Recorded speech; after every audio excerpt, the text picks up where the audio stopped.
नमस्कार दोस्तों।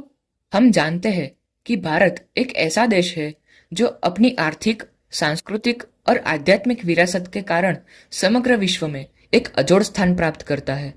भारत की सांस्कृतिक विरासत और आर्थिक समृद्धि के कारण पूरे विश्व के कई देशों की प्रजा भारत में आई।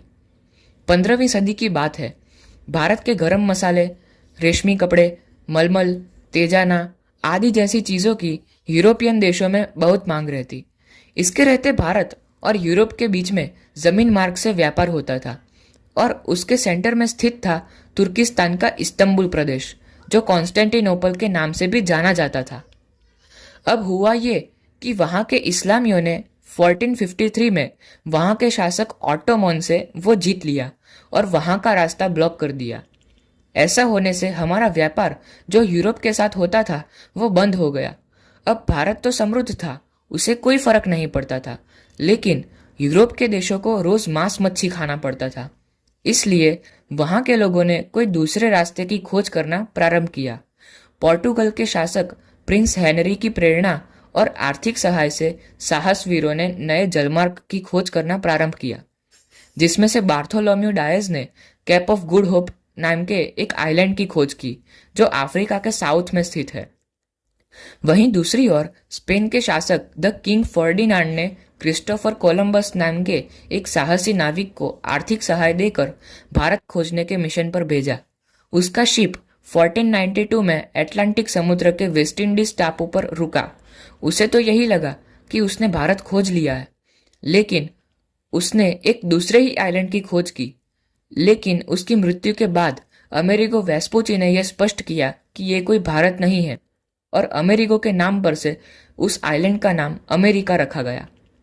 उसके बाद ही पोर्टुगल के नाविक वास्को द गामा ने फिर संशोधन शुरू किया और 1498 में पहली बार वो भारत के कालीकट बंदर पर पहुंचा। वहां के राजा सामुद्रिक ने अपने राज्य में उसे व्यापार करने की खुली छूट दे दी, लेकिन यही परमिशन देकर सामुद्रिक ने बहुत बड़ी भूल की, क्योंकि यहां से ही ब्रिटिशर्स का भारत आने पर आगमन हुआ।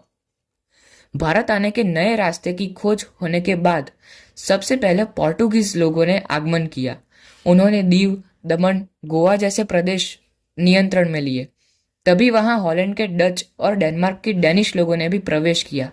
एट द सेम टाइम उधर इंग्लैंड के व्यापारियों ने ईस्ट इंडिया कंपनी की स्थापना की और 1600 में क्वीन एलिजाबेथ ने उन्हें पूर्वीय देशों के साथ व्यापार करने की खुली छूट दी।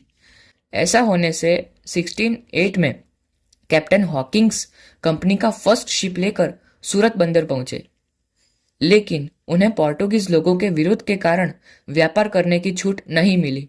लेकिन फिर उनकी दूसरी अपील के कारण मुगल एम्पायर जहांगीर ने 1613 में उनकी परमिशन मंजूर की। उन्होंने सूरत, भरूच, अहमदाबाद में कंट्रोल लिया, लेकिन वो कभी भी मराठा से जीत नहीं सके। उन्होंने Machilipatnam, saint George, fort William पर अधिकार जमाया और मुंबई में मुख्य मथक की स्थापना की। 1668 में फ्रेंच ईस्ट इंडिया कंपनी आई।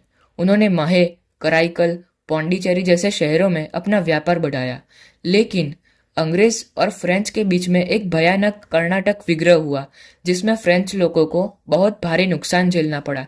इसलिए वो अपना अस्तित्व बनाने में असक्षम होने के कारण वापस फ्रांस चली गई। ऐसा होने से ब्रिटिश कंपनी के लिए रास्ता साफ हो गया। उन्होंने प्लासी, बक्सर, मैसूर विग्रह, मराठा विग्रह जैसे कई युद्ध जीते और हमें गुलाम बना लिया। इन सभी युद्ध की डिटेल में वीडियो बनाएंगे। अगर आप जानना चाहते हैं कि ब्रिटिशर्स ये सब युद्ध कैसे जीते, कैसे ये सब युद्ध हुए, तो हमारे चैनल को सब्सक्राइब कर दीजिए। मिलते हैं अगले वीडियो में। तब तक के लिए जय हिंद, जय भारत।